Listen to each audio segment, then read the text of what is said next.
జీవితం మీరా జీవితంలో వెలుగు నింపావయా, వ్యర్థముగా ఉన్న జీవితానికి అర్థం చూపావయా.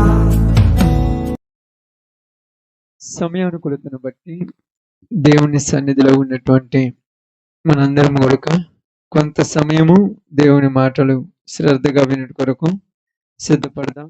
కృపగలిగిన దేవుడు మనందరి జీవితాలను వెలుగుమయముగా మార్చి పరలోక రాజ్యం కొరకు మనల్ని నిలబెట్టాలని అందరం కొరకు దేవుని వాక్యము కొంత సమయము శ్రద్ధగా విందాం. ఈ సమయంలో బైబిల్ గ్రంథంలో నుంచి లూకా సువార్త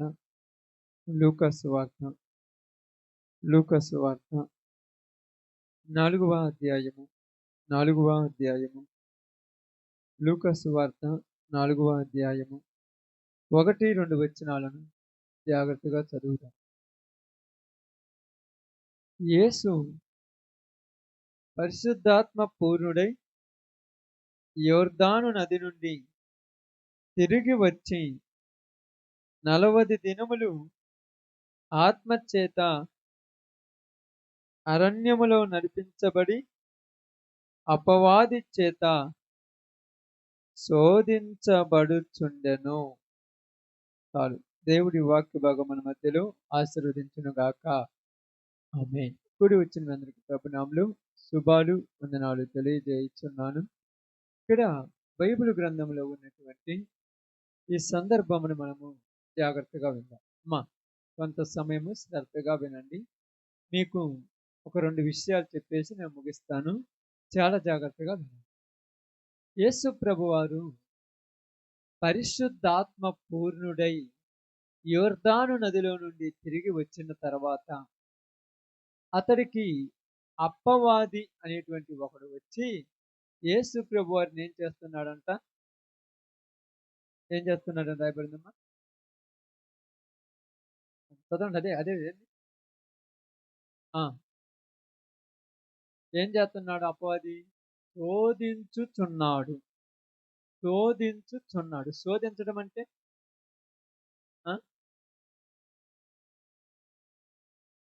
బాగా గమనించాలి. మీరు బైబిల్ గ్రంథంలో ఉన్నటువంటి సందర్భాలు చాలా జాగ్రత్తగా ఆలోచించాలి. ఎందుకంటే అపవాది చేత శోధించబడుచుండెను అంటే కంటిన్యూగా చేస్తున్నాడు. కంటిన్యూగా ఎందుకు చేస్తున్నాడు? ఒక మనిషిని మరొక మనిషి కానీ అపవాది కానీ కంటిన్యూగా అంటే తెలుసు కదా, ఆగకుండా ఎందుకు ఇబ్బంది పెడతాడు? ఈరోజు మనకు అర్థం కాదు. ఎందుకు పెడతాడమ్మా? ఎందుకు ఆగకుండా ఇబ్బంది పెడతాడు? ఇక్కడ యేసు ప్రభువారు ఎలా ఉన్నాడమ్మా? పరిశుద్ధాత్మ పూర్ణుడై, అంతేనా? పరిశుద్ధాత్మ పూర్ణుడై అంటే పరిశుద్ధాత్మ పూర్తిగా నింపబడిన వాడు యేసు ప్రభువారు. పూర్తిగా నింపబడింది. మనలాగా అరాకొర కాదు. మనకు ఎలా వస్తుందో తెలుసు. పరిశుద్ధాత్మ ఆరాధన చేసేటప్పుడు పరిశుద్ధాత్మతో మిగతా టైంలో రాదు. అంతే కదమ్మా? అందరికి అంతే కదా, చాలా మందికి తెలుసు కదా. మంచిగా ప్యాడ్ కీబోర్డు బాక్సులన్నీ బాగా పెట్టినప్పుడు వస్తుంది పరిశుద్ధాత్మ. మిగతా టైంలో పరిశుద్ధాత్మ రాదు చాలా మంది. అప్పుడు ఎందుకు వస్తుందో ఎందుకు రాదు వాళ్ళకి తెలియాలి, దేవుడు తెలియదు. కానీ యేసు ప్రభు వారికి ఇక్కడ ఏ డిస్టర్బెన్స్ లేదు. బాప్టిజం తీసుకున్నాడు, ప్రశాంతంగా ఉన్నటువంటి అతను పరిశుద్ధాత్మ పూర్ణుడైనటువంటి యేసు ప్రభు వారు అరణ్యంలోనికి వచ్చినప్పుడు వెంటనే ఎవరు వచ్చారమ్మా? అపవాది. దేనికి వచ్చాడు అపవాది? శోధించుచుండండి. ఎప్పుడు శోధిస్తున్నాడు? ఇక్కడ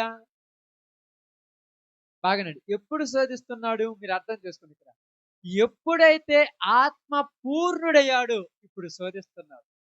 అంటే దేవుని ఆత్మ ఎప్పుడైతే నిన్ను కావాలనుకుంటుందో వెంటనే మరొక వ్యక్తి కూడా కావాలనుకుంటాడు. ఎవరు? దెయ్యం ఆత్మ. దేవుడు నిన్ను కావాలనుకున్నప్పుడు దెయ్యము కూడా కావాలనుకుంటుంది. ఇప్పుడు దేవుడు దెయ్యము నీ మీద ప్రయోగాలు చేస్తూ ఉంటారు. నీ మీద చేసే ప్రయోగం. కాబట్టి ఇక్కడ ఆత్మ పూర్ణుడైనటువంటి యేసు ప్రభు వారి దగ్గరికి అపవాదైనటువంటి సాతానొచ్చి శోధించుచుండెను, ఆగకుండా చేస్తూ ఉన్నాడు, శోధిస్తున్నాడు. ఎందుకు శోధిస్తున్నారో మనకి ఈరోజు అర్థం కావాలి. ఇప్పుడు మీకు అర్థం కావటానికి చూద్దాం బైబిల్ గ్రంథంలో నుంచి ఆది కాండము 39వ అధ్యాయము. జాగ్రత్తగా గమనించాలి. ఆది కాండము 39వ అధ్యాయము తీశారము. 10వ వచనాన్ని జాగ్రత్తగా చదువుదాం. 10వ వచనం. దినము ఆమె యేసేపుతో మాటలాడుచుండెను గాని అతడు ఆమెతో శయనించుటకైనను ఆమెతో ఉండుటకైనను ఆమె మాట విన్నవాడు కాడు. ఇది సందర్భం మీ అందరికీ తెలుసు. యేసేపు పోతీఫరు ఇంట్లోకి వెళ్ళిన సందర్భం. పోతీఫరు ఇంటిలోనికి యేసేపు వెళ్ళిన దినమును మొదలుకొని పోతీఫరు భార్య ఉన్నది చూడండి, ఆమె యేసేపు మీద కన్ను వేసిన రాయబడింది. 7వ వచనం అనుకుంటాను చూడండి ఇక్కడ. 7వ వచనం చూడండి. అటు తర్వాత అతని యజమానుని భార్య యేసేపు మీద కన్ను వేయటం అంటే కన్ను వేయటం అంటే బాగా గమనించి ఆలోచించండి. మనము వింటాం కానీ ఏవి కూడా చాలా మందికి అర్థం కాదు. అంటే ఎప్పుడైతే యేసేపు వర్ధిల్లుచున్నాడో, ఎప్పుడైతే యేసేపు జీవితం సుఖ సంతోషంగా ఉందో, ఎప్పుడైతే యేసేపు జీవితం ఆనందముగా ఉన్నదో, ఎప్పుడైతే యేసేపును తన యొక్క యజమానుడు మెచ్చుకుంటున్నాడో, అప్పుడు యజమానుని భార్య యేసేపు మీద కన్ను. ఇక్కడ జరిగిన సంఘటన ఏంటంటే, యేసేపుని ఏం చేస్తున్నారు ప్రజలు? మెచ్చుకుంటున్నారు.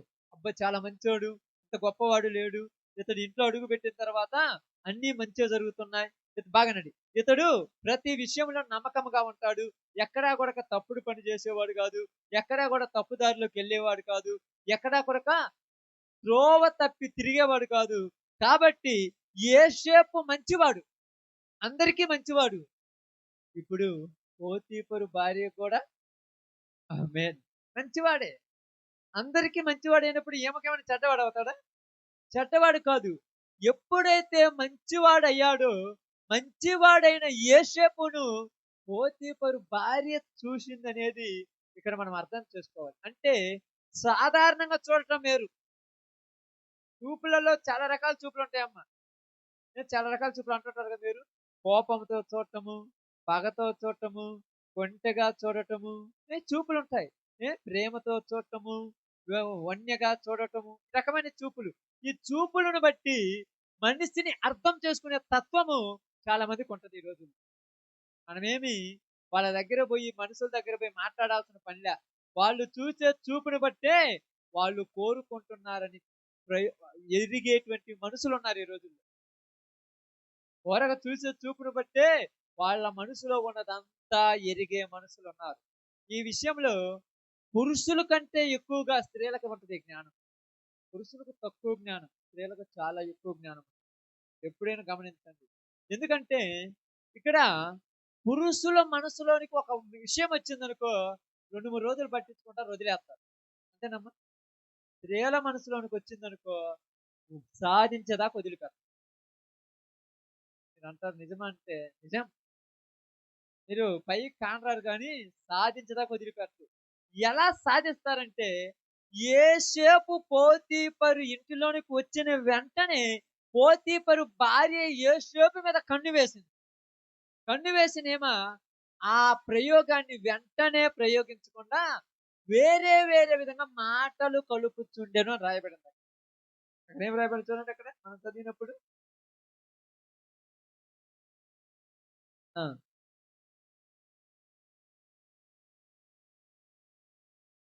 ఏంటంట, దినము ఏం చేస్తుందంట, రోజు ఏమని మాట్లాడుతుంది?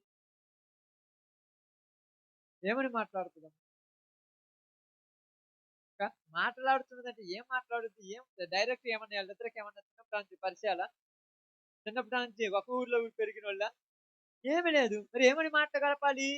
మాటలాడటానికి డైరెక్ట్‌గా ఎవరు రారు.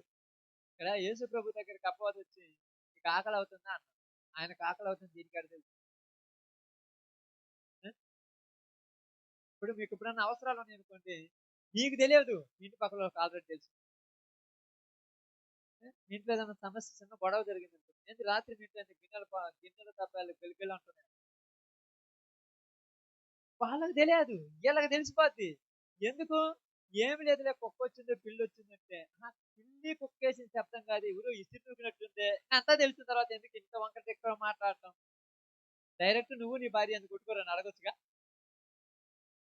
అడగొచ్చుగా. అంటే వంకర టింకర కొడుతున్నారంటే నీలో ఉన్నటువంటి బలహీనతను గుర్తించాలి. ఇక్కడ యేసేపుతో మాటలు కలుపుతున్నది. ఏమని మాటలు కలుపుతుందంటే, ఇక్కడ ఉన్నటువంటి ఊర్లో ఉన్న వాళ్ళందరికంటే నువ్వే గొప్పోడు. బాగానండి. ఈ ఇంట్లో పని చేసేవాళ్ళందరికంటే నువ్వే చాలా గొప్పోడు. నీలాగా పనిచేసేవాడు ఒకడు. ఎంత బాగా మాట్లాడుతుంది చూడండి. అసలు నువ్వు ఎంత తెలివిగా అంటే పొగుడుతూ, పొగుడుతూ అతన్ని లా ఎలాగ లొంగ తీసుకోవాలో చూస్తుంది. ఇక్కడ లొంగ తీసుకోవటానికి ఏం కావాలి? ఏం కావాలమ్మ? ఆ! లొంగ తీసుకోవటానికి బాగానండి. బాగా అర్థం చేసుకోండి. ఎర ఎయ్యాలి. ఎర. ఇక్కడ యేసేపుకి ఏ ఎరెయ్యాలనుకుందంటే, యేసేపుతో డైరెక్ట్‌గా అటాక్ చేయలేక, యేసేపుతో మాటలాడుతూ, మాటలాడుతూ, మాటలాడుతూ ఇక్కడ మనం చదువుకున్న సందర్భం నేను చాలా సార్లు ఆ సందర్భాన్ని చాలా సార్లు చెప్పాను మీకు. మరలా ఇప్పుడు అర్థం అవసరమైంది కాబట్టి చెప్తా చూడండి. ఇక్కడేమన్నాడో చూడండి. యజమానుడితో సారీ 10వ వచనం. దిన దినము ఆమె యేసేపుతో మాటలాడుచుండెను గాని దానండి. దినము రోజు ఇక ఏరే పని లేదు.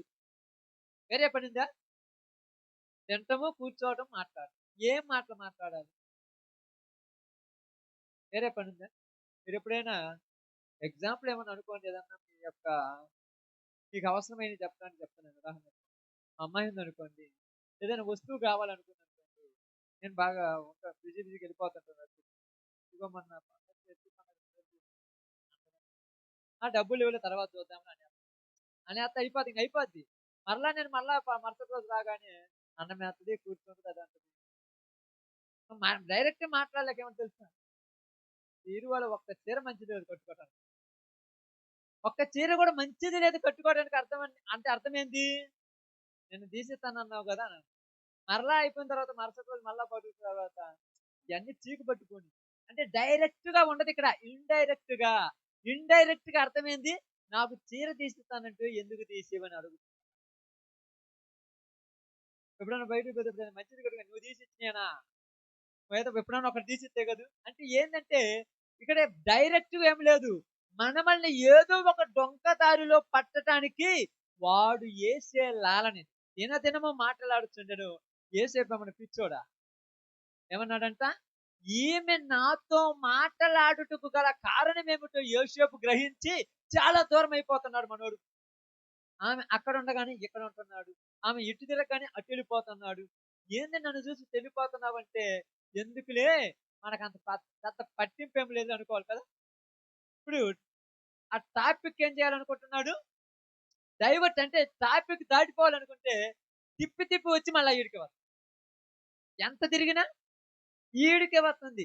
ఏందనగానే నువ్వెంత చక్కగా ఉన్నావు మీ నాన్నోళ్ళు ఇయన్నీ లేనిపోనియి చెప్తుంటే యేసేపు ఏమన్నాడంటే దినము నువ్వు మాటలతో నన్ను ఇబ్బంది పెడుతున్నావు గనుక నేను నీతో ఏమి చెప్పదలుచుకున్నానంటే అమ్మా బాగానండి అమ్మా నా యజమానుడికి కలిగిన దానంతటిలో ఏదియు తనదిగా తను గుర్తించలేదు నిన్ను తప్ప అనే మాట మాట్లాడాడు చూడండి అక్కడ 8వ వచనం. అయితే అతడు ఒప్పక నా యజమానుడు తన కలిగినంతయు నా చేతికి అప్పగించను గదా! నా వశమున తన ఇంటిలో ఏమి ఉన్నదో అతడెరుగడు. ఈ ఇంటిలో నాకంటే పైవాడెవడు లేడు. నీవు అతని భార్యవైనందున ఎవరికి చెప్తున్నారు ఇక్కడ? ఆమెకు తెలియదా ఆయన భార్య అని? మరి ఏనెందుకు చెప్పాలి? బాగా ఆలోచించండి. ఇప్పుడు ఆమెకు ఆయన భార్య అని తెలియదా? ఇప్పుడు నేనెందుకు చెప్పాలి?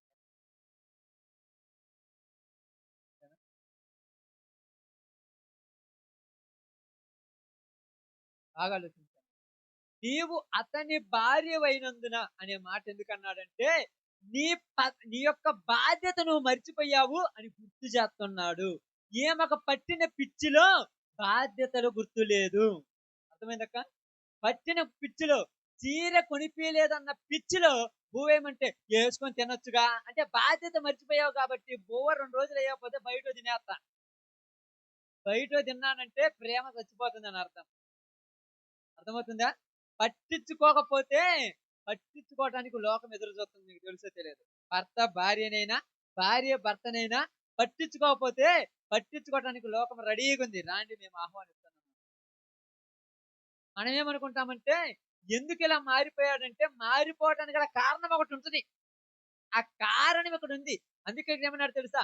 నీవు అతడి భార్యవైనందున అంటే ఇక్కడ గుర్తు చేస్తున్నాడు. నువ్వు అతని భార్యవు కదా. అతని భార్యవైన నీవు పద్ధతి తప్పడం కరెక్టా?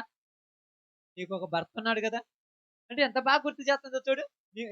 నీకు ఒక భర్త ఉన్నాడు కదా. అతనితోనే నువ్వు ఏదైనా చేయాలి కదా. నీవు పద్ధతి మర్చిపోవడం కరెక్ట్ కాదు కదా అని ఎందుకు గుర్తు చేస్తున్నాడంటే ఏమే ఈ ఆశలో మరిచిపోయింది బాధ్యత. ఈ ఆశ ఇదొక ఆశ కదా. ఈ ఆశలు ఏం చేసింది? బాధ్యత మర్చిపోయింది. అదే విధంగా మనమల్ని కూడా అపవాదిగాడు ఏం చేస్తుంటాడంటే మనకు కొన్ని ఆశలు చూపించి ఈ ఆశలలో మన బాధ్యతలు మరిచి ఈ బాధ్యతలు ఏం బాధ్యతలు? ఏం బాధ్యతలు? ఏ బాధ్యతలు? ఇక్కడ చెప్తున్నాను, మీరు సంఘం గురించి ఆలోచన. ఏ బాధ్యతలు? ఎప్పుడు శోధించేది వీళ్ళు రోజు వచ్చి పిలుతుంటారు. మేము రోజు ఒక్క పోట్ల పనికి ఒక్క పోట్ల పనికి చెప్తా. నేను రానంటే రోజు పిలుతుంది. ఎంత కసిరించుకున్నా మళ్ళీ ప్రేమ రేపు ఒక్క పొట్ల మధ్యాహ్నం నుంచి 10 గంటలకు వదిలేస్తా, 9 గంటల ఇంటికి పంపిస్తా. ఎందుకు ఇంత లాలన చేసి ఆలన చేస్తున్నారంటే నీకు నీ బాధ్యతను మరిపించాలని. ఏంటిది నీ బాధ్యత? ఏందమ్మా? ఆదివారం ప్రార్థన పోయే బాధ్యత మరిపించడానికి వాడు వేసే ఎర్రిది. ఇప్పుడు నువ్వు బాధ్యతను మరిచి ఏరే కొలలో చిక్కుకోవడం పెద్ద విషయం కాదు. పెద్ద విషయమేనా? ఎందుకంటే ఇక్కడ ఏం చూపెడుతుంది? యేసేపుకు ఆశ. అది మీకు అందరికీ ప్రతిగా వివరించాల్సిన పలేదు. ఆశ చూపెడుతుంది. ఇంత ఆశ చూపెడుతూ యేసేపు కళ్ళ ముందు వచ్చి నిలబడ్డా యేసేపు కళ్ళు మూసుకొని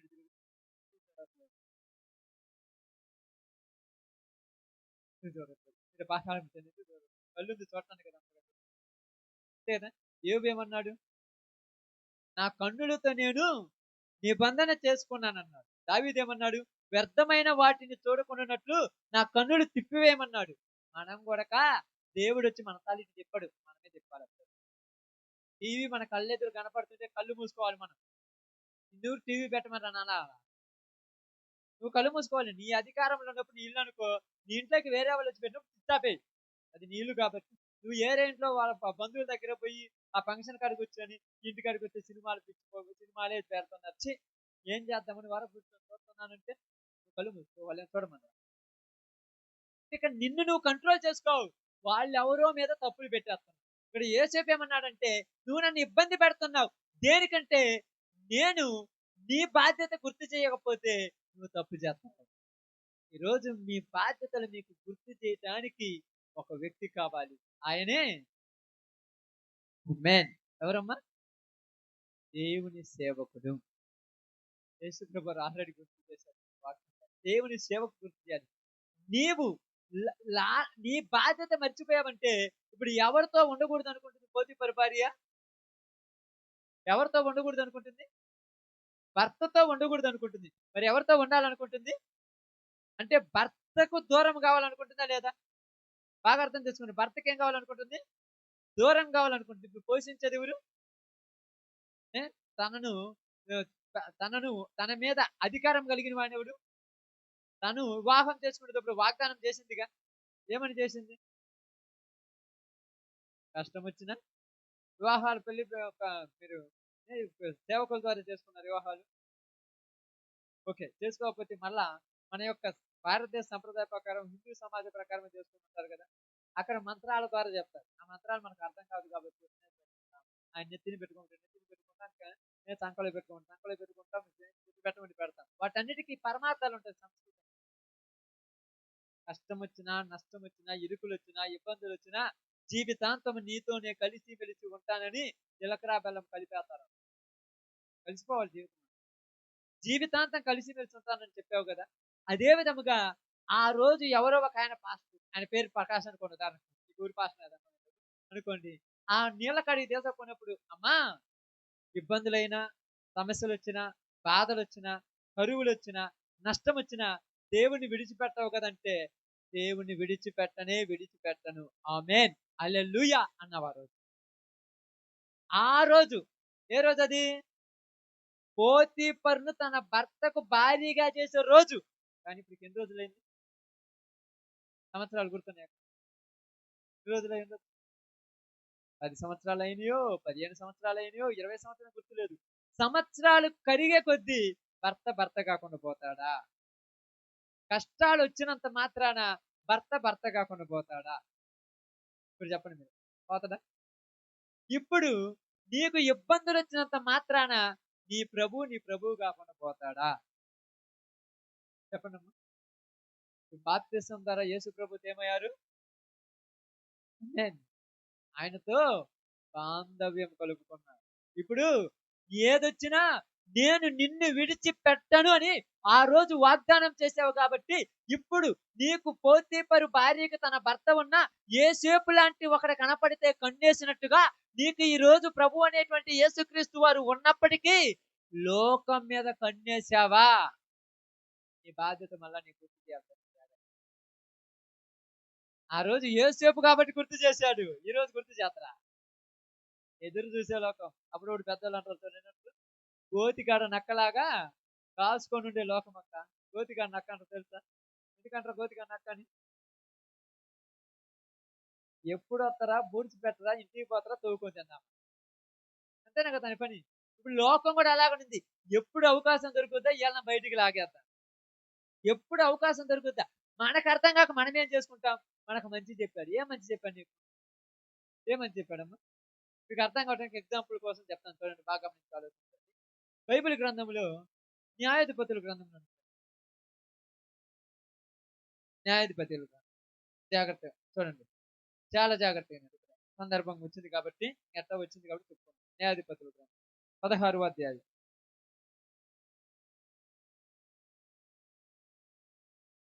16వ అధ్యాయం తీసారమ్మా? 16వ వచనం జాగ్రత్త చూడండి. ఆమె ఏంటంట? అనుదినము, ఇక్కడైతే దినదినము, అనుదినము మాటల చేత అతన్ని బంధించి తొందర పెట్టుచున్నందున అతడు ప్రాణము విసికి చావగోరెను. బాగా వినండి, ఇక్కడ చాలా జాగ్రత్తగా మనం గమనించి ఆలోచిస్తే ఇక్కడ చదవబడిన సందర్భము చాలా విలువైన సందర్భం. ఇక్కడ రాయబడింది ఏంటంటే, ఆమె అనుదినము మాటల చేత అతన్ని బాధించి తొందర పెట్టినందున అతడు ప్రాణము విసిగి చావగోరెను. ఎవరి గురించి మాట్లాడుతారు? సంసోను దెలీలాకు మధ్య జరుగుతున్న సందర్భం. సంసోను అంటే ఊరు తెలుసా? మీకు అందరికి? సంసోన్ అంటే దేవుని యొక్క వాగ్దానం చేత పుట్టిన బిడ్డ. వాగ్దానం చేశారు, ప్రతిష్ఠ చేయబడిన వారు. నాజీరు ప్రతిష్ఠ తెలుసుగా.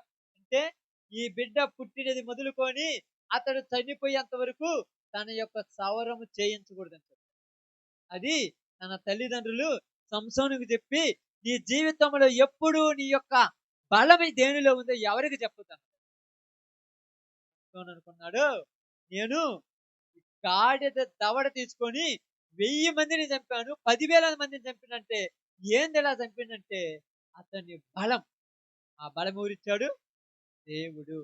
నీ బలము ఎవరికి చెప్పకూడదు, నీ బలహీనత ఎక్కడా చూపకూడదు.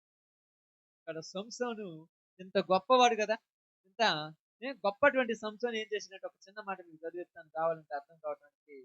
బైబిల్ గ్రంథంలో నుంచి మీకే అర్థం కావడానికి ఒక మాట చదువుతాను. చూడండి, 16 అధ్యాయము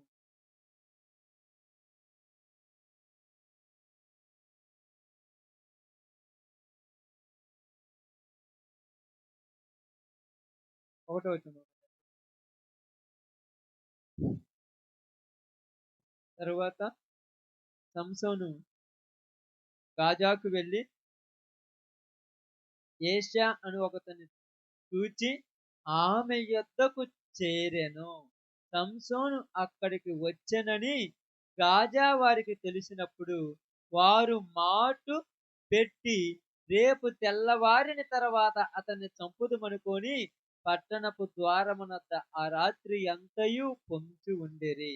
ఇక్కడికి వెళ్ళిన తర్వాత ఏం జరిగిందంటే, సంసోను అక్కడికి వెళ్ళాడని చూసి ఫిలిస్తీన్లు వాళ్ళు అక్కడ చూడగానే సంసోను తన బలము చేత వాళ్ళందరినీ చంపేశాడు. అందరినీ చంపేశాడు. ఎంత గొప్ప బలవంతుడు చూడండి. ఇలాంటి సంసోను మళ్ళా చూడండి. ఇప్పుడు 4వ వచనం చదవండి, బాగానండి ఇక్కడ జాగ్రత్త. పిమ్మట అతడు షోరేకు లోయలోనున్న దెలీలా అను ఒక స్త్రీని మోహింపగా.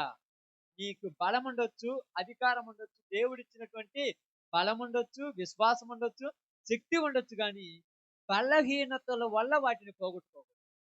సంసోనుకి ఇక్కడ ఏముంది? మోహం. సంసోనుకు మోహం ఉంది.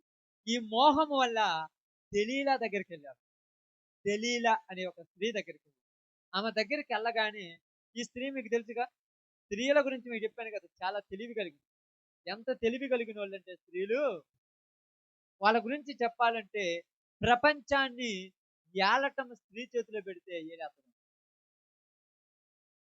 ఒక్క గంట లేదా ఒక్క 4 రోజులు నీ దగ్గర ఉన్నటువంటి బంగారం కానీ, లేకపోతే నీ దగ్గర ఉన్నటువంటి వస్తువులన్నీ తీసి పురుషుడి చేతిలో పెట్టి, పురుషుడు లాగా నువ్వు ఒక్క పూట బయటికి వెళ్ళి పని చేసి వస్తే, ఇంటిలో ఒక్క రోజు పిల్లలను, ఉన్నటువంటి అత్తామామలను, ఉన్నటువంటి ఆ యొక్క కుటుంబాన్ని, ఉన్నటువంటి ఉప్పు కారాన్ని సర్దటం పురుషుడు వల్ల కాదు. వారం రోజులు ఇంట్లో కారం లేకుండా ఒక్క పూట ఏం లేకుండా పురుషుడు అంటే తెలివింది. ఎందుకంటే సంసారాన్ని ఈదగలదు కానీ సాగరాన్ని ఈదగలదు కానీ సంసారాన్ని ఈదలేడంటే స్త్రీ మాత్రం ఎక్కడైనా టాలెంట్, జ్ఞానం కలిగింది. దేవుడు నిజంగా అది ఇష్టం. ఒకసారి ఒక పుస్తకంలో చదివినప్పుడు, వాళ్ళ గురించి తెలివి చదివినప్పుడు, వాళ్ళు చాలా న్యాగ్గా, అంటే కర్ర ఎరగదు పాము దెబ్బ కొట్టేది. వాళ్ళు కొట్టేసి వెళ్ళిపోతారు కానీ కొట్టేసుకున్నాడు మాత్రం జీవితాన్ని. అదే జరిగింది. సంసోను దెలీలా దగ్గరికి వెళ్ళాడు. దెలీలాను మోహించగానే ఫిలిస్తీన్లు సర్దార్లు దెలీలా దగ్గరికి వచ్చి, నీకు కొంత సొమ్మిస్తాము, సంసోను బలం దేనిలో ఉందో మాకు తెలియజెప్పాను. సొమ్ముకు ఆశపడి ఏం చేసిందంటే, రేపు ఉదయం రాని చెప్పాను.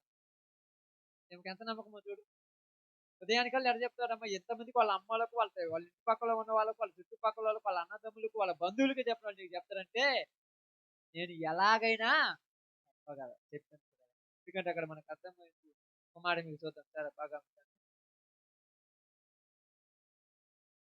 బైబిల్ గ్రంథం అదే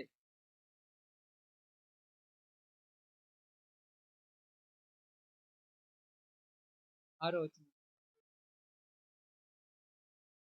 కాబట్టి దెలీలా, నీ బలము దేనిలోనున్నదో, నిన్ను దేని చేత బంధించవచ్చునో నాకు దయచేసి తెలుపమని సంసోనుతోననగా. ఇక్కడ ఏం చేస్తుంది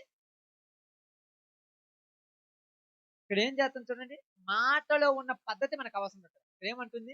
అయ్యా, నీ బలము దేనిలో ఉన్నదో దయచేసి నాకు తెలుపు. దయచేసి తెలపమంటే బతిమలాడుకుంటా. ఇప్పుడు తర్వాత మళ్ళా అదే విధంగా 10వ వచనం అనుకుంటాను చూడండి. 10. అప్పుడు దెలీలా, ఇదిగో నీవు నన్ను ఎగతాళి చేసి నాతో అబద్ధమాడితివి. ఇందాక ఫస్ట్ టైం ఏం చేసింది? చేసి తెలపవా? రెండోసారి ఏమంటుంది? ఏంది నేనంటే నీకు ఇష్టం లేదా? ఎగతాళి చేసినట్టుగా ఏమంటుంది? నన్ను ఎగతాళి చేశావు, నాకు చెప్పవు కదా, అబద్ధం చెప్పావు కదా. నేను ఇప్పుడు తర్వాత మళ్ళీ మూడోసారి చూద్దాం చూడండి. ఆ, 10 కాదు 15 వచ్చింది. 15. అప్పుడు ఆమె, నా యందు నీకు ఇష్టము లేనప్పుడు ఎందుకు చెప్తున్నా? ఫస్ట్ బతిమిలాడింది. అయ్యా నీ బలం దేంటో అని చెప్పు అన్నది. ఇదిగో నా బలం ఇలాగుంది. నేను నిర్వంచి చువ్వలతో కట్టేసి నేను నా బలం పోతుందంటే కట్టేసింది. పోలేదు వచ్చేసింది. తర్వాత మళ్ళీ అందుకు కొత్తగా పేనినటువంటి తాళ్లతో ఏ పనికి పెట్టని పాలు తాళ్లతో నన్ను కట్టేస్తే నా బలం పోతుందంటే కట్టేస్తే పోలేదు. రెండోసారి అందో ఏమంది? నువ్వు నన్ను ఎగతాళి చేస్తున్నావు. నన్ను ఎందుకు ఇలా హేళన చేస్తున్నావు? చెప్పొచ్చు కదా అని అన్నది. మూడోసారి అంటే నేనంటే నీకు ఇష్టం లేదా? అంటే నువ్వంటే నాకు ఇష్టం ఉందంటే నీతో డాడీ పడతాడు కొత్తరా. ఇక్కడ అర్థమైంది చూడండి. ఫస్ట్ బతిమిలాడింది. అంటే బతిమిలాడితే లొంగిపోతాడంటే బతిమిలాడితే లొంగిపోలా. రెండోసారి ఎక్కువ ఆర్డర్ ఏస్తుంది. నన్ను ఎగతాళి చేసావుగా నీ పని చెప్తా చూడు అన్న. మూడోసారి అంటే నేనంటే ఇష్టం లేదు. ఎక్కడో ఏదో ఇష్టం తగులుకున్నట్టుంది ఈ మధ్య. అంటే తెలివితో లొంగగొట్టాలనుకుంది. ఈసారి ఏమన్నాడు తెలుసా? అలాగనుకుంటున్నావు. నన్ను చూడండి అక్కడ చూడండి. ఇదివరకే నువ్వు నన్ను చూడండి సారీ 15వ వచనం. నీవు నన్ను ప్రేమించుచున్నావని నీవెందుకు చెప్తున్నావు? ఇది వరకు నీవు నన్ను ముమ్మారు ఎగతాళి చేసి నీ బలము దేనిలో ఉన్నదో నాకు తెలపకపోతువని అతనితో అనెను. ఇప్పుడు చూడండి 16వ వచనం. ఆమె అనుదినము మాటల చేత ఒకసారి చెప్పలేదు వదిలేయచ్చుగా. పురుషుచ్చి నాకేం పని వదిలేసిపోతాడు. కానీ మా అక్కమ్మ దుమ్మేసిన తుడుపుకొని వచ్చి మళ్ళీ అడుగుతుంది. 500 ఇస్తాను నువ్వు అప్పుడే మర్చిపోనువా? ఏంది ఇన్నిసార్లు చీకొట్టినా కూడా వస్తున్నావు ఏంటంటే ఏదో ఒక రకంగా నేను లొంగ తీసుకోవాలని నీకు అర్థం కాల. ఏదో రకంగా నీకు లొంగ తీసుకొని నీ బలాన్ని ఏం చేయాలి? పోగొట్టాలి. నీ బలాన్ని పోగొట్టి నేను ఎవరి చేతిలో కట్టాలి? శత్రువుల చేతిలో కట్టాలి. నీ బలాన్ని పోగొట్టి నేను శత్రువుల చేతిలో కట్టాలి. అతడు ఆమె దినదినము ఇసుకిస్తుంటే పోయాడు. ఏమయ్యాడు? ఇసుకుపోయి ఏం చేశాడు? చచ్చిపోవడానికి రెడీ అయినాడు. చెప్పండి ఇంకా. అంటే నిజంగా బాగా గమనించి ఆలోచించండి. ఇక్కడ స్త్రీ యొక్క తత్వం ఏంటంటే మాటల చేత కత్తి పడవలసిన పని. కత్తితో పొడిచిందక్క బాగా తొడల మీద పనిచేస్తుంది. అసలు ఇష్టం లేదుగా, నాకు ఏం చెప్పట్లేదుగా, అసలు నాకు ఎందుకు చెబుతావులే ఏంటి మాట్లాడి బాగా ఆలోచించండి. అసలు నాకు ఎందుకు చెబుతావులే, నా గురించి చెప్పంత ఏముందిలే, ఊరుగా చెప్పుకుంటే ఊరు మొత్తానికి నేను ఎవరునో ఎన్ని మాటలు అన్నబట్టి ఊరకొట్టడా? ఊరకొట్టరా చెప్పండి? ఏమంటున్నా? ఛీ నీ సావు నువ్వు సావు, నీ బతుకు నువ్వు బతుకు, ఇదిగో ఇది నా బలం, నీ ఇష్టం వచ్చింది చేసుకో. బలం చెప్పావు ఊరకొట్టదా? ఏం చేస్తుంది? బలం చెప్తే ఏం చేస్తుంది? బాగా ఆలోచించండి. నీ బలం చెప్పిన తర్వాత నీ జుట్టు పట్టుకొని ఏడ్చకపోతే అంతే. ఇప్పుడు నువ్వు జుట్టు పట్టుకొని ఏడ్చకపోతే ఎందుకు నాకు ఈ పరిస్థితి వచ్చిందంటే దేవుడికి పెట్టలా, నీవే నీ వీక్నెస్ వల్ల ఓడిపోయావు. దినము ఒక్కసారి 2 సార్లు చెప్పి ఒకసారి పోతాడు పక్కన వాళ్ళు ఇచ్చి నా ఇంటికి రావద్దంటే లేదు ప్రతి వాళ్ళు ముఖం మీద ఎత్తున్నా కూడా పోతున్నా అంటే అంతే కదా ఉద్యమంలే అనిపోయి వాళ్ళ కాడ కూర్చొని రోజు తగాది పెట్టి నవ్వుకోవాలని అంతే. ఒకసారి అప్పుడప్పుడు అంటారు చి ఇంక రావద్దని అను, రాకుండా ఉంటాను. పురుషుడైనా రాకుండా నాకు పగ అంటే ఏం పగ అంటే అవసరాన్ని తీర్చుకోవటానికి ఎంతకైనా తెగదు. అదే జరిగింది. సంసోనులో బలం నిజంగా ఎవరికి చెప్పలే, ఆయన తెలియలాగా చెప్పినట్టు మామూలు కాదు. ప్రేమ ఏంటంటే దాని పెట్టిన పేరు ప్రేమ. ఆ ప్రేమ నిన్నేం చేసింది? పాతాళంలోకి నెట్టేసింది. అవునా కదా? ప్రేమ ఏం చేసింది? పాతాళంలోకి నెట్టేసింది. పాతాళంలోకి నెట్టేసిన తర్వాత ఇదిగో నన్ను రక్షించమని ఎవరిని పిలవాలి ఇప్పుడు నువ్వు? నీకు తెలుసో తెలియదో ఋతు గ్రంథం తెలుసు కదా మీ అందరికి. నయోమి తెలుసు కదా, అందరూ తెలుసు కదా. నయోమి నయోమిని తన యొక్క భర్త ఉన్నాడు కదా, ఆయన ప్రేమించాడు. బాగానే ప్రేమించాడు. ఏమన్నా తెలుసా? అయ్యా, ఈ ప్రాంతంలో పెద్దగా ఏమి కరువు వచ్చింది, బాధలు వచ్చాయి, ఇబ్బందులు వచ్చాయి, ఇక్కడ రొట్టెలు ఏమి దొరకట్లేదు. రొట్టెలు ఎక్కడ దొరుకుతున్నాయి? మోయాబు దేశంలో రొట్టెలు దొరుకుతున్నాయి, అక్కడికి పోయి రొట్టెలు సంపాదించుకుందాం పా. నేను పోయి ఉంటాడా? చెప్పండి, పోయి ఉంటాడా? అసలు బాల ఆడికి పోయేది నేను, నా బిడ్డలు, మన అందరం నేనే ఉండాలి. ఇక్కడ నుంచి మనం పోతే ఇదేంటిది? యెరూషలేము అంటే ఏంటి? దేవుని మందిరం. దేవుని మందిరం మనం పోగొట్టుకుని పోలేము, వద్దు అన్నాడు. అంటే ఓకేలేని వద్దు అంటున్నాడు. రోజు బతుకులాడికి విసుగు పుట్టి వెళ్ళిపోయాడు. మూటను ఎత్తిన పెట్టుకొని పానిపోయాడు. అక్కడ పోయిన తర్వాత అక్కడ ఏం దొరికింది? రొట్టెలు దొరికింది, బంగారం దొరికింది, పనులు దొరికాయి, ఆస్తి దొరికింది, అన్నీ ఉన్నాయి. అనుభవించడానికి ఊరు లేరు. అమ్మే, అనుభవించడానికి మనిషి లేడుగా. అనుభవించడానికి మనుషులు ఉండాలి. ఇప్పుడు సంపాదించుకుంది ఉన్నావు, తినడానికి మనుషులు ఉండొద్దమ్మా. ఇప్పుడు అక్కడికి పోయిన తర్వాత భర్త పోయాడు, పిల్లలకు పెళ్లి చేసింది, 2 బిడ్డలు చచ్చిపోయారు. ఇప్పుడు మళ్ళా ఏమంటుందంటే, ఎంత ముగ్గురితో పోయినా ఆమె ఒక్కటి మూటని ఎత్తుకొస్తుంటే రూతు గురించి మీ అందరికీ తెలుసు. కొత్త ఊర్లోకి వచ్చిన తర్వాత అందరు చుట్టుపక్కల వాళ్ళు అందరూ వచ్చి, ఇదిగో నీవు కదా ఉన్నారు, నువ్వు నయోమి కదా, ఏంటి ఎప్పుడు వచ్చావు, బాగున్నావా, ఏంటి ఎలా ఉన్నావంటే, ఏం చేయమంటావు? ఎందుకు? ఇక్కడ ఏమున్నదో అక్కడికి పోతే అది లేదు, అక్కడికి పోతే అది లేదు. ఇక్కడ ఎలిమెలెకు నయోమి మాటలకు, బాగానండి, నయోమి మాటలకు ఆమె తొందర పెట్టడం చేత బయలుపడిపోయినాడేమో గాని ప్రాణాలను పోగొట్టు. ఇక్కడుంటే ఊపిరింటూ ఉప్పుకోలేను. అంటే ఎందుకు చెప్తున్నానంటే, నయోమికి ఏమి కలిగింది? ఆశ. ఆశలు ఎవరికి ఎక్కువ? బైబిల్ నిజంగా చెప్తుంది, అంతే కదా. ఆదాము దగ్గరికి వచ్చింది అపవాది, ఈ పండు తింటే నువ్వేమవుతావు అన్నది. మీరు కూడా దేవతల్లాగా అయిపోతారని. కానీ పండు తింటానన్నదా? ఏమన్నారు తెలుసా? అయ్యా, ఇగో అపవాది, దేవుడు మమ్మల్ని తినొద్దన్నాడు, నిన్ను అన్నాడు. నువ్వు తినకపోతే ఎవరు తింటుందా? తర్వాత స్త్రీని చేశారు. స్త్రీని చేసినప్పుడు భార్యాభర్తలు ఇద్దరు ఉన్న సమయంలో అసలు రావట్లేదు అపవాది. ఎందుకు రావట్లేదు?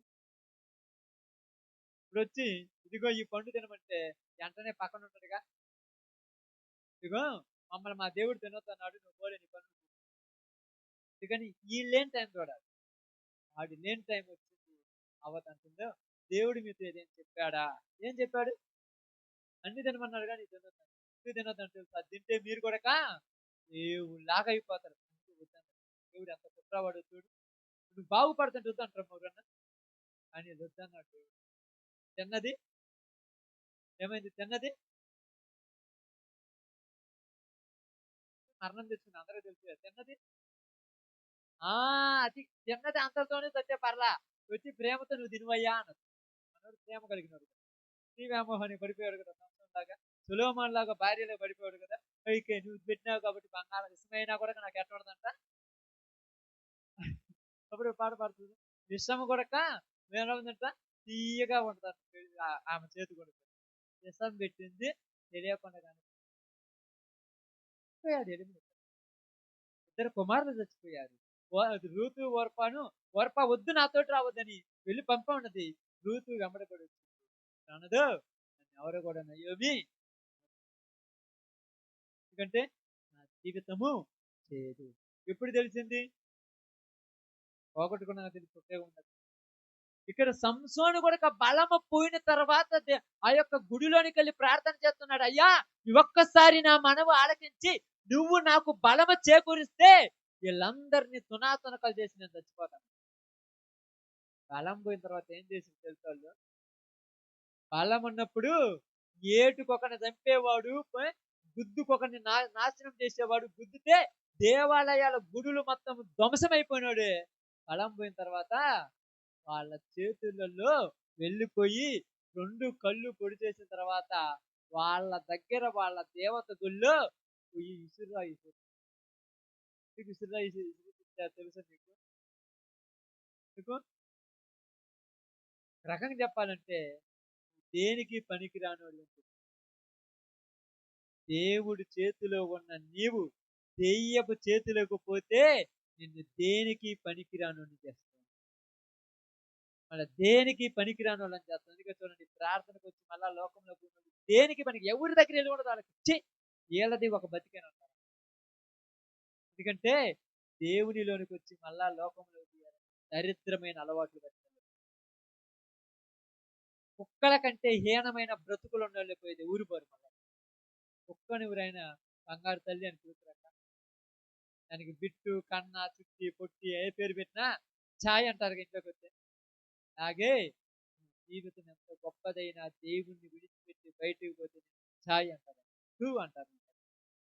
ఇక్కడ సంసోను ఎందుకు పడిపోయాడంటే బాగానండి బలము తగ్గిపోయి కాదు, విసిగించడం వల్ల పడిపోయాడు. అందుకనే ఎక్కువ టైము మీరు విసిగించే వాళ్ళతో ఉండదు. మిమ్మల్ని ఇసుకుతారు తెలుసా? మమ్మల్ని ఊరు ఇసుకుతారంటే చెప్పిందే చెప్తుంటారు నీ పాపం ఎందుకు వరకు చెప్తామని అను. నేను వినమన్నా అలా మర్చదు అలా మర్చదు అదే రోజు అదే పద్ధతి. నువ్వేం చేయాలి?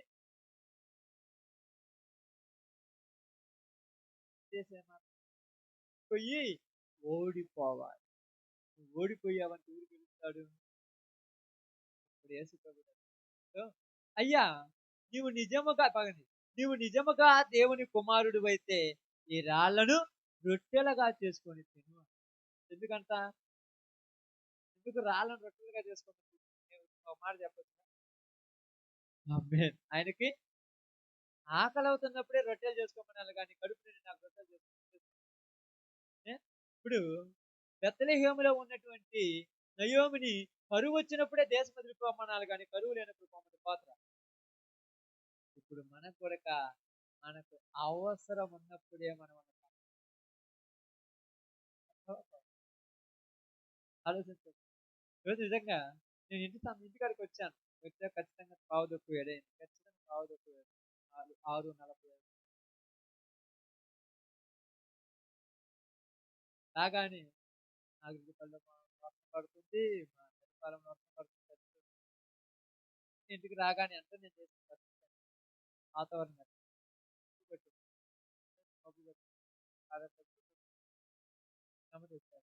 ఇప్పుడు అంటే నా అమ్మాయి అంటే రాగానే అక్కాయి ఆడదాకా వచ్చి వెళ్ళిపోయింది. అంటే ఆడదాకా వచ్చి ఆటో మళ్ళీ అన్నది ఇప్పుడు దాకా అంటే అందరం మన ఎప్పుడైనా మొబైల్ అయితే మనం ప్రార్థన మొబైల్ వేసి నా మనిషి ఏమవుతుంది చర్చిలో నేను పట్టుకుందాం రా మాట వచ్చింది. నేను బాగాలేదనుకో వానపడి మన కూడా ఒక వారం మంది కదా బాగాలేదనుకున్నాము, మబ్బు బాగా పట్టింది, వానపడి మనం పొయ్యి కొడక మధ్యలో నుంచి ఎవరిని కొట్టుకుని దేవుడే మధ్యలో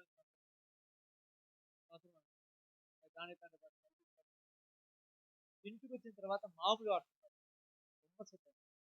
కాబట్టి ఎందుకు చెప్తున్నాను, మళ్ళీ ఈ సంవత్సరం కూడా దొనకొండ పోయినాం. ఇంటికి వచ్చిన తర్వాత మామూలు కాదు, ఇంట్లోకి వచ్చి సామాన్ లోపలికి పెట్టుకుని దేవుడు కాపాడుతాడు కాదని. కానీ మనమేం చేయాలంటే దేవుడు చెప్పిన దానికి వ్యతిరేకంగా కానీ కొంతమంది మన శరీరం కూడా వస్తారు.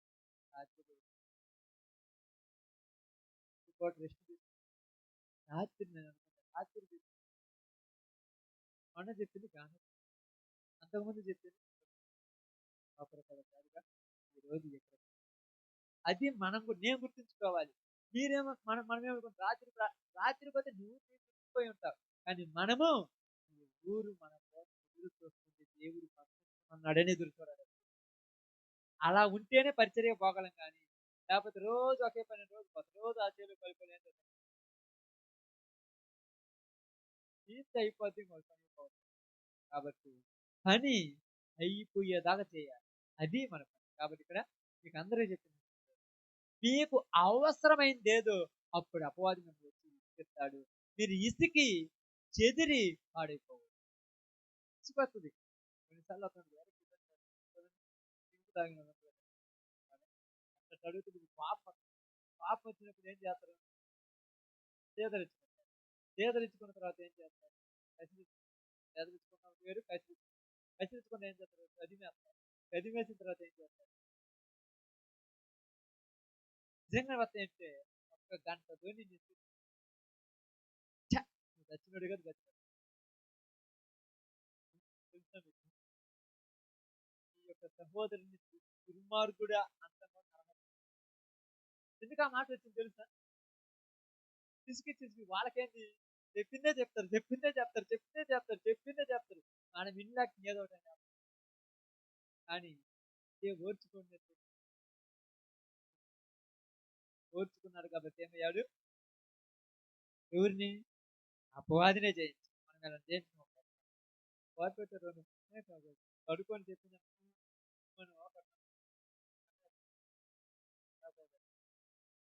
ఆకాంక్ష ఆ రోజు చెప్పాను. అయినా కష్టమైన ఇరుకులైన ఇబ్బందులైన సమస్యలు వచ్చిన చివరికి ప్రాణం పోయేంత వరకు నువ్వే ముఖ్యమన్న సందర్భాన్ని బట్టి దేవుని కొరకు పరిస్థితులను బట్టి మారిపోతుంది. పరిస్థితులను బట్టి దేవుడికి ఏమీ సంపాదించారు. ఏం సంపాదించారు? ఫిలిస్తీన్ల చేతిలో